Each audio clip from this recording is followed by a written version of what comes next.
अस्सलाम वालेकुम। Website designing with WordPress के लेक्चर नंबर 12 के अंदर हम मौजूद हैं।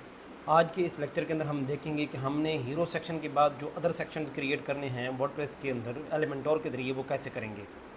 तो चलें हम अपने लेक्चर की तरफ मूव करते हैं, लेकिन उससे पहले एक चीज़ जो आप अपने माइंड में बिठा लें कि ये बिल्कुल एक बिगिनर सीरीज़ है और जो इस सीरीज़ का मेन पर्पज़ है वो ये है कि आपको एलिमेंटोर के एलिमेंट्स के बारे में बताया जाए। अगर आपको वेबसाइट डिज़ाइन करनी पड़ती है एलिमेंटोर के ज़रिए तो किस तरह से आप उसके एलिमेंट्स को यूज़ करेंगे। जो डेमो वेबसाइट हमने आपके सामने रखी है कि आप इस तरह की वेबसाइट बनाएंगे, इसका मेन पर्पज़ ये है कि आपको सिखाया जाए। ये कोई बहुत बड़ी वेबसाइट नहीं है या बहुत मैच्योर वेबसाइट नहीं है, ये बिल्कुल एक बेसिक वेबसाइट है जो मैं अपनी क्लास के अंदर, रेगुलर क्लास के अंदर बच्चों को बनानी सिखाता हूँ। मेरे बहुत सारे स्टूडेंट्स जो मेरा ऑलमोस्ट मैं तकरीबन 25-26 पेजेस इसके पढ़ा चुका हूँ वर्डप्रेस की डिज़ाइनिंग और डेवलपमेंट के। तो उसके अंदर मैंने जितने भी स्टूडेंट्स को पढ़ाया तो यही बेसिक डिज़ाइन पढ़ाया। उसका मेन पर्पज़ ये है कि बच्चा जो है वो एलिमेंटोर के उसका मेन पर्पज़ ये है कि स्टूडेंट जो है वो एलिमेंटोर को एक्सप्लोर कर लेता है और उन एलिमेंट्स को जो यहाँ पे वो यूज़ कर रहे हैं और भी वेबसाइट्स के अंदर यूज़ कर सकता है और बेहतर तरीके से कर सकता है। तो चलें हम अपने लेक्चर की तरफ मूव करते हैं और देखते हैं कि हम अदर एलिमेंट्स को कैसे किस तरह से कहाँ। तो चलें हम अपनी स्क्रीन की तरफ आ गए हैं। सबसे पहले हम देखते हैं कि हमने अपने वर्डप्रेस को लॉगिन करना है। हमने वर्डप्रेस से लॉगिन कर लिया और हम अपने पेजेस के अंदर चले गए जिस पेज को हमने डिज़ाइन करना है। अगर हम एक दफ़ा अपनी वेबसाइट को लाइव करके देख लें, हम वेबसाइट को लाइव करके देखते हैं तो अभी हमारे पास हमारी वेबसाइट इस तरह की नज़र आ रही है, यानी हमारा जो पेज है वो सही तरह से हमें नज़र नहीं आ रहा। तो हम क्या करते हैं, यहाँ पे जाते हैं पेजेस के अंदर और इस जिस पेज को हम डिज़ाइन कर रहे हैं, हम होम पेज को डिज़ाइन कर रहे हैं, तो हम चलते हैं यहाँ पे, हम चले गए, इसको एडिट विद एलिमेंटोर किया, ये हमारे पास एलिमेंटोर के अंदर खुल के सामने आ जाए। हमारे पास हमने लास्ट लेक्चर के अंदर हीरो सेक्शन बनाया था। अब इसके बाद हमने जो बनाना है, जो सेक्शन बनाना है वो इस तरह का है हमारे पास। ये हमने हेडिंग देनी है और नीचे हमने एक टेक्स्ट एडिटर का टेक्स्ट का सेक्शन क्रिएट करना है। तो उसके लिए हम अपने कंटेनर के अंदर जाएंगे, यहाँ प्लस के साइन पे जाएंगे, फ्लेक्स बॉक्स पे जाएंगे और यहाँ पे हम एक रो ऐड करेंगे। हमने रो ऐड की। अब हम इस रो के अंदर हम डिफरेंट एलिमेंट ऐड कर सकते हैं। तो सबसे पहला एलिमेंट है हमारे पास हेडिंग का। हम ये एलिमेंट का हेडिंग का जो एलिमेंट है उसको यहाँ पे ड्रैग करके ड्रॉप करते हैं। किसी भी एलिमेंट को जब आप पिक करेंगे यहाँ से, यानी अगर फ़र्ज़ करें आप यहाँ पे चले जाते हैं, ये इसको आपने यहाँ पे क्लिक नहीं करना, क्योंकि जब आप डायरेक्टली क्लिक करेंगे तो वो एक नया कंटेनर क्रिएट कर लेगा और उसके अंदर चला जाएगा। बेहतर ये है कि आप इसको पूरा ड्रैग करें और ड्रैग करके यहाँ पे ला के ड्रॉप करें। जब तक ये पिंक कलर हो नहीं जाता उस वक्त तक आपने इसको छोड़ना नहीं है। जैसे अभी फ़र्ज़ करें ये मैंने छोड़ा तो ये मेरी हेडिंग लग गई। इस तरीके से आपने किसी भी एलिमेंट को कंटेनर के अंदर पिक करके ड्रैग एंड ड्रॉप करना है। तो चलें, हमारे पास यहाँ ये वाला एरिया है। अब हम इस एरिया के अंदर अपने बारे में बताते हैं कि हमारी टॉप डेस्टिनेशंस कौन सी हैं। ये हमारी जो वेबसाइट है, ये ट्रैवल एंड टूर की छोटी सी वेबसाइट है। अच्छा, ये हमारे पास आ गया। अब हमने जब ये हेडिंग ऐड कर ली है तो हर जो एलिमेंट हम इसके अंदर क्रिएट करेंगे एलिमेंटोर के अंदर, वो अपनी प्रॉपर्टीज़ क्रिएट करेगा, अपनी प्रॉपर्टीज़ उसकी होंगी। तो हम जैसे ही हमने हेडिंग का एलिमेंट लगाया तो हमारे पास इसकी प्रॉपर्टीज़ खुल के सामने आ गई। अब अगर आप देखें तो यहाँ पे ये इसका टाइटल है। अब अगर आप इस हेडिंग के नीचे लिंक लगाना चाहते हैं तो लिंक लगाना चाहते हैं लगा दें। इसको अगर आप कोई हेडिंग देना चाहते हैं, यानी हेडिंग की टाइप्स हैं H1 से लेकर H6 तक हैं। ये चलें, SEO का मैटर है कि हमें पता होना चाहिए कि कितनी दफ़ा H1 और कितनी दफ़ा H2 H3 यूज़ होना चाहिए।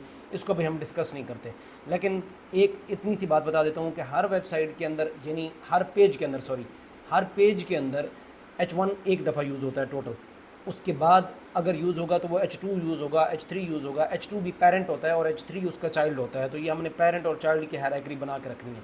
तो हमारे पास ये जो है ना, ऑलरेडी ये वाला जो है ये हमने H1 रखा है, तो इसको हम H2 रखेंगे। इसके बाद हम जितने भी हेडिंग्स क्रिएट करेंगे वो या तो H2 होंगी, और अगर चाइल्ड हुई तो H3 या H4 H5 होंगी। चलें, हमने इसको H2 रख लिया। अब इसके बाद अगली इसकी प्रॉपर्टीज़ के ऊपर जाते हैं। तो प्रॉपर्टीज़ हम देखते हैं। तो सबसे पहले हमारे पास इसकी अलाइनमेंट आ गई कि आपका ये वाला जो टेक्स्ट है इसको अलाइन कर लें। तो मैं इसको सेंटर में अलाइन करता हूँ, ये सेंटर में अलाइन हो गया। उसके बाद इसकी टाइपोग्राफी आ गई। अब टाइपोग्राफी के अंदर क्या होता है, टाइपोग्राफी के अंदर बहुत सारी चीज़ें हैं। जैसे फ़ॉन्ट की फैमिली है कि आप कौन सा फ़ॉन्ट रखना चाहते हैं। तो यहाँ पे जाके हम अपनी मर्ज़ी का फ़ॉन्ट देख लेंगे कि हमने कौन सा फ़ॉन्ट रखना है।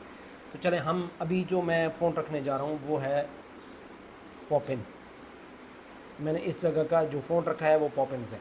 अब इसका मैं साइज़ इंक्रीज़ देखता हूँ कि जी इसका साइज़ अगर मुझे इंक्रीज़ करना हो तो वो मैं कैसे करूँगा। यहाँ पे आ जाएँ। नॉर्मल जो हेडिंग होती है उसका फ़ॉन्ट आपने, उसका जो साइज़ है वो आपने इतना रखना है कि वो मोबाइल व्यू के अंदर सही तरह से दिखाई दे। जैसे भी फ़र्ज़ करें मैंने फ़ॉन्ट जो है वो 30 रखा है इसका, ठीक है, ये 30 आ गया। अब मैं इसको इधर जाके चेक करता हूँ कि ये मोबाइल के अंदर कैसा दिखाई दे रहा है, तो मोबाइल के अंदर भी अच्छा दिखाई दे रहा है, तो कोई इतना बुरा नहीं लग रहा, तो मैं इसको 30 से ज़्यादा नहीं रखूँगा। अगर इससे मैं ऊपर लेके जाता हूँ तो ये मोबाइल के अंदर कट जाएगा। ठीक है, अच्छा ये मैंने बना लिया, ये मेरे पास आ गया। अब मैं इसकी मज़ीद प्रॉपर्टीज़ के अंदर जाता हूँ तो मैं देखता हूँ यहाँ पे मेरे पास जो है टेक्स्ट का कलर है। अब बाकी मैं इतना ज़्यादा डिटेल में नहीं जाता अभी फ़िल वक्त। तो इसका टेक्स्ट का कलर है, तो मैं टेक्स्ट का कलर वो वाला रखूँगा जो जो मेरी नीचे बैकग्राउंड है जहाँ पे मैं ये चीज़ बना रहा हूँ, उसका जो कलर है उससे मैं थोड़ा सा प्रोमिनेंट कलर रखूँगा। तो पीछे वाइट है तो ऊपर मैं टॉप पे जो है मैं इसको ब्लू रख दूँ या कोई भी कलर रख दूँ।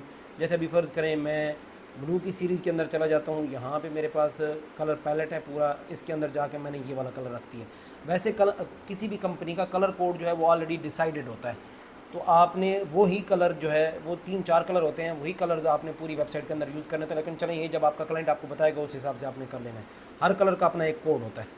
अच्छा, तो ये कलर हमने लगा लिया। अब हमारे पास ये वाले जो हेडिंग है ये प्रॉपर तैयार हो गई है। अब हम इसके अंदर एक और यहाँ पे हम अपनी डेमो वेबसाइट के ऊपर जाके देखते हैं कि इन्होंने यहाँ पे ये टेक्स्ट क्रिएट किए है, तो हम इस टेक्स्ट को कैसे क्रिएट करेंगे। हम चलते हैं दोबारा से एलिमेंट्स के अंदर। हम कोई कंटेनर ऐड नहीं करेंगे, बल्कि हम क्या करेंगे, यहाँ पे एलिमेंट्स के अंदर जाएंगे। अब एक कंटेनर क्रिएट हो जाए तो उसके अंदर मज़ीद एलिमेंट कैसे ऐड करते हैं ये भी आपको पता चल जाएगा यहाँ पर।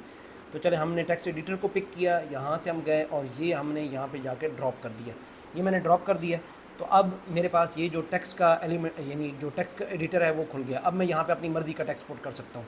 तो टेक्स्ट आपके पास ऑलरेडी आपने लिख के रखा हुआ होना चाहिए, चाहे वो चैट जीपीटी से लिखवाएं, क्लाइंट से लें, जिससे भी लें। मैंने अभी फिर बात की क्लाइंट, मैंने ये वाला टेक्स्ट मैंने कॉपी करना है, तो मैं इस जगह पे जाके इसको सेलेक्ट करूँगा और ये मैंने अपना टेक्स्ट इधर लगा दिया। अब मैं इस टेक्स्ट को इसकी जो प्रॉपर्टीज़ हैं वो यहाँ से भी यूज़ कर सकता हूँ, लेकिन मैं इनको चूँकि ऑलरेडी मैं एलिमेंटोर के अंदर काम कर रहा हूँ तो मैं एलिमेंटोर के अंदर ही इसकी प्रॉपर्टीज़ को यूज़ करूँगा। सबसे पहले मैं इसको सेंटर में ले आता हूँ, जैसे ऑलरेडी हमने पढ़ लिया है। उसका मैं कलर तब्दील कर लेता हूँ कि मेरे पास इसका कलर क्या है। तो मैंने जैसे लास्ट में ब्लू कलर रखा था, चले हम ऊपर वाला जो कलर है हमारा ये कलर है, मैं इस कलर का कोड पिक कर लेता हूँ कि इस कलर का कोड क्या है। ये कलर का कोड है, ठीक है, मैंने यहाँ से पिक कर लिया। अब मैं नीचे भी वही कोड अप्लाई करता हूँ, ये वाला जो है, ठीक है। मैं यहाँ पर चला गया टेक्स्ट के कलर के अंदर और इधर जाके मैंने वो कोड पेस्ट कर दिया। ये मैंने कोड पेस्ट कर दिया, तो जो ऊपर हेडिंग का कलर है नीचे भी वही मेरा कलर हो गया है इस जगह पे, ठीक है। अच्छा, बाकी जो अगर मैंने इसके साथ टाइपोग्राफी के अंदर कुछ करना है वो मैं कर सकता हूँ। मैंने अगर कोई जो मेरी बॉडी का टेक्स्ट होगा, नॉर्मल जो टेक्स्ट होगा, उसका मैंने कोई अलग से फ़ॉन्ट अगर डिसाइड किया है तो मैं वो भी कर सकता हूँ। तो मैं इसको भी पॉपिन ही रख रहा हूँ, ये मैंने पॉपिन इसका रख दिया। अब ये ईज़ी टू रीड टेक्स्ट है। अच्छा, अब इसके बाद अगर मुझे यहाँ पे कुछ भी कोई बटन लगाना है, कोई एलिमेंट लगाना है, तो मैं वो भी बड़ी इजीली लगा सकता हूँ यहाँ पे। जैसे आप देखें, मैंने ये बटन एलिमेंट का बटन एलिमेंट्स के अंदर से बटन पिक किया और मैंने यहाँ पे उसको बटन को लगा दिया। अब सबसे पहले बटन की प्रॉपर्टीज़ पे चले जाते हैं, इसको सेंटर में कर लेते हैं। ये मेरे पास सेंटर में आ गया, ठीक है। ये मेरे पास पूरा प्रॉपर तरीके से ये वाला सेक्शन बन गया। अब अगर इस बटन के नीचे मुझे कुछ लिखना है, ये वाला मेरा बटन है, बटन के आगे मैं क्लिक हेयर की जगह पर मैं लिखता हूँ व्यू मोर, और इस जगह पे मुझे कोई लिंक लगाना है किसी और पेज का, अपनी वेबसाइट के अंदर किसी और पेज का लगाना है, तो मैंने जस्ट यहाँ से लिंक पिक करना है। उस पेज का लिंक अगर जिस पेज की तरफ लेके जाना चाहते हैं तो आप बेशक उस पेज का लिंक पीछे कॉपी कर लें पेजेस के अंदर से जाके यहाँ से, ठीक है। जैसे अभी फ़र्ज़ करें ये वाला पेज है, तो मैं इसका लिंक यहाँ से कॉपी करता हूँ, कॉपी लिंक एड्रेस, और मैं इधर आके उसको पेस्ट कर देता हूँ। तो अब अगर कोई बंदा क्लिक करेगा तो मेरे वो इस पेज के ऊपर जाएगा, ठीक है।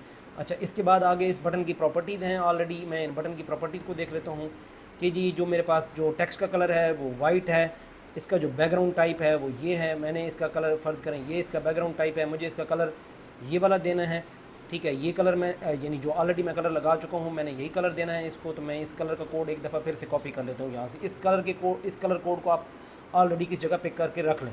अच्छा, अब हम इस बटन के ऊपर आ गए, यहाँ पे जाके हमने इसको ये अब देखें ये बटन का मेरे का कलर तब्दील हो गया। अब इसका अगर इस जगह पे मुझे हावर का कलर तब्दील करना है, हावर इफ़ेक्ट क्या होता है, ये होता है कि मैं जब बटन के ऊपर जाऊँ तो वो आप अपना कलर तब्दील कर लें।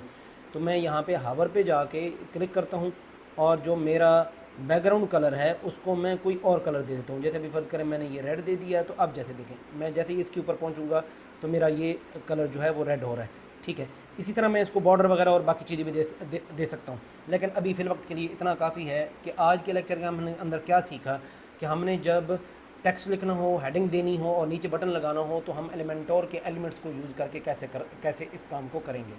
चलिए हम नेक्स्ट लेक्चर के अंदर मिलते हैं जहाँ पे हमने ये जो हमारे पास 3 कॉलम्स हैं, ठीक है, और उनके अंदर बॉक्सेस बने हुई हैं, 2 रोज़ हैं, कि ये हम कैसे बनाएंगे हम नेक्स्ट लेक्चर के अंदर इसको देखेंगे। नेक्स्ट लेक्चर में मिलते हैं इंशाल्लाह।